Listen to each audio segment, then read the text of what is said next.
আরামবাগ লোকসভা কেন্দ্রের তৃণমূল কংগ্রেস প্রার্থী মিতালি বাগের গাড়ি ভাঙচুর খানাকুলের পলাশপাই 1 নম্বর অঞ্চলের সেই ছবি আমরা দেখাচ্ছি, দেখতে থাকুন।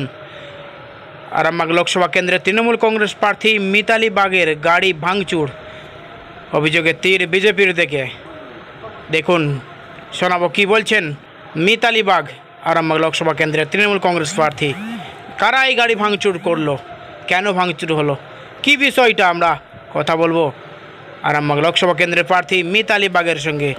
দেখুন সেই ছবি রয়েছে, রাস্তার ওপরে পড়ে রয়েছে ভাঙা গাড়ির কাঁচ, আপনারা দেখতে পাচ্ছেন সেই চিত্র। রাস্তার ওপরে ছড়িয়ে ছিটিয়ে রয়েছে সেই মিতালি বাগের গাড়ির ভাঙা কাঁচ, সেই চিত্র, সেই ছবি আপনারা দেখাবো, শোনাবো কি বলছেন মিতালি বাগ। একটা মহিলার ওপরে আক্রমণ, আপনারা তো এর আগেও দেখেছেন যখন প্রচার করতে এসেছিলাম, এই পঞ্চায়েতের প্রধান যিনি মাতা পিতা সেজেছেন, এখানের অভিভাবক হয়েছেন, মানুষকে পরিষেবা দেবে বলে শপথ গ্রহণ করেছেন, তিনি তো প্রথমে আটকেছেন। এটা তো দুধ কা দুধ পানি কা পানি, এখান থেকে হয়ে যাচ্ছে। কোথা থেকে ইন্ধন, কাদের ইন্ধন, কেন ইন্ধন, কিসের জন্য ইন্ধন, এত ভয় কিসের? যোগ্য জবাব মানুষ দেবে, মানুষ যোগ্য জবাব দেওয়ার জন্য তৈরি।